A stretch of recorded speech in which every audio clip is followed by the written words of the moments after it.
एकीकडे पावसामुळे मुंबई लोकलचे 3:13 वाजलेले असतानाच मुंबई लोकलमधून प्रवास करणाऱ्या सगळ्या प्रवाशांसाठी एक अत्यंत आनंदाची बातमी समोर येते। मंगळवारी झालेल्या राज्य मंत्रिमंडळाच्या बैठकीमध्ये मुंबईकरांना विद्यमान प्रवास भाड्यामध्येच वातानुकूलित उपनगरीय सेवा उपलब्ध करून देण्यासाठी तब्बल 268 लोकलच्या खरेदीला मान्यता देण्यात आली आहे। सोप्या शब्दात सांगायचं तर इथून पुढे नियमित लोकलच्या ऐवजी मुंबईतून लोकल मधून प्रवास करणाऱ्या प्रवाशांना तब्बल 268 एसी लोकल उपलब्ध असणार आहेत आणि त्या सुद्धा अजिबात भाडेवाढ न करता। नेमका हा निर्णय काय, त्याची अंमलबजावणी कधीपर्यंत होऊ शकते आणि यातून तुमचा फायदा कसा होणार, हे सगळे तपशील आपण या व्हिडिओमध्ये पाहणार आहोत। इतकंच नाही तर मुंबईकरांचा प्रवास आणखीन सुखकर करण्यासाठी मेट्रोच्या बाबत सुद्धा एका विशेष प्रकल्पाला मंजुरी देण्यात आलेली आहे। त्याशिवाय सुद्धा कालच्या राज्य मंत्रिमंडळ बैठकीमध्ये काही महत्त्वाचे निर्णय झालेत, ज्याचा प्रत्यक्ष व अप्रत्यक्षरित्या जनसामान्यांना मोठा फायदा होऊ शकतो।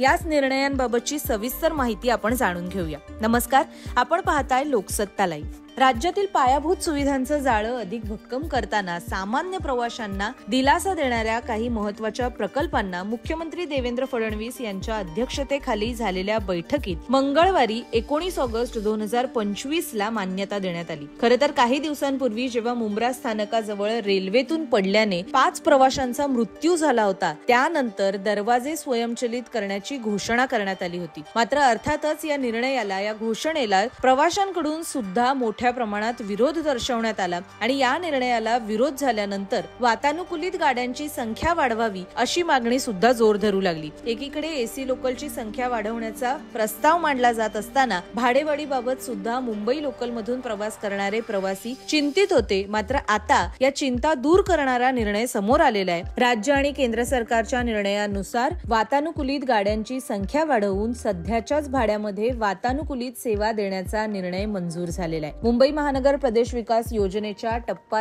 3 व 3A अंतर्गत नव्या 268 एसी लोकल खरेदी करण्यास मंत्रिमंडळ उपसमितीने मान्यता दिली आहे। जुन्या गाड्यांना टप्प्याटप्प्याने हटवून त्याऐवजी या एसी लोकल म्हणजेच वातानुकूलित गाड्या या उपलब्ध करून दिल्या जातील। विशेष म्हणजे तिकीट दरांमध्ये कोणतेही बदल होणार नाहीत असं मुख्यमंत्र्यांनी आवर्जून सांगितलंय। केंद्र सरकारच्या मान्यतेनंतर या नवीन गाड्यांची खरेदी सुरू होणार आहे, त्यामुळे या नवीन गाड्यांमधून मुंबईकरांना प्रवासाची संधी मिळण्यास थोडा अवधी जाऊ शकतो। मात्र ही प्रवासाची संधी नक्की मिळणार, यावर मात्र मंत्रिमंडळाच्या बैठकीत शिक्कामोर्तब झालंय। इतकंच नाही तर मुंबईतून मेट्रोच्या प्रवासामध्ये सुद्धा एक महत्त्वाच्या प्रकल्पाला मंजुरी देण्यात आली आहे। हा प्रकल्प म्हणजे मुंबईतील मेट्रोचं जाळं अधिक मजबूत करण्यासाठी तयार केलेला वडाळा ते गेटवे ऑफ इंडिया दरम्यानचा तब्बल 24,000 कोटी रुपये खर्चाचा मेट्रो मार्गिका 11 हा महत्त्वाकांक्षी प्रकल्प आहे। आणि कागार ते गेटवे ऑफ इंडिया दरम्यान तब्बल 17.51 किलोमीटर लांबीचा हा मार्ग असून हा भूमिगत प्रकल्प आहे। यामध्ये तब्बल 14 स्थानकं असणार आहेत। यातील आणिक आगार हे स्थानक जमिनीवर, तर वडाळा आगार, CDS colony, Ganesh Nagar, BPT रुग्णालय, शिवडी मेट्रो स्टेशन हे बंदर, Darukhana, Byculla metro station, Nagpada junction, Bhendi Bazaar व Chhatrapati Shivaji Maharaj metro station, Horniman circle, gateway of India ही 13 स्थानकं भूमिगत असणार आहेत। जपानी आंतरराष्ट्रीय सहकारी संस्थेकडून निधी उपलब्ध झाल्यावर मेट्रो 11 या मंजूर झालेल्या प्रकल्पाची उभारणी सुरू होणार आहे। दरम्यान बेस्टच्या सहकार्याने संयुक्त विकास प्रकल्पाअंतर्गत व्यावसायिक कॉम्प्लेक्स उभारला जाणार असून यातून बेस्टला सुद्धा अतिरिक्त उत्पन्न मिळेल असं समजतंय। प्रकल्प 2031 पर्यंत पूर्ण करण्याचं नियोजन आहे आणि यातून दररोज 5,80,000 प्रवाशांना फायदा होईल अशी अपेक्षा आहे। नवीन प्रकल्पाच्या कामामुळे पूर्व द्रुतगती मार्गावर फ्रीवे वरून खाली उतरल्यावर छत्रपती शिवाजी महाराज स्थानकापर्यंत वाहतूक कोंडी होण्याची सुद्धा चिन्ह आहेत। मात्र त्या संदर्भात सुद्धा आवश्यक त्या उपाययोजना करण्यावरती सरकार भर देणार असल्याचं सांगण्यात आलंय। एकीकडे पावसामुळे मुंबई लोकल मोनोरेलची सुद्धा विस्कळीत झालेली सेवा पाहता या नवीन प्रकल्पामध्ये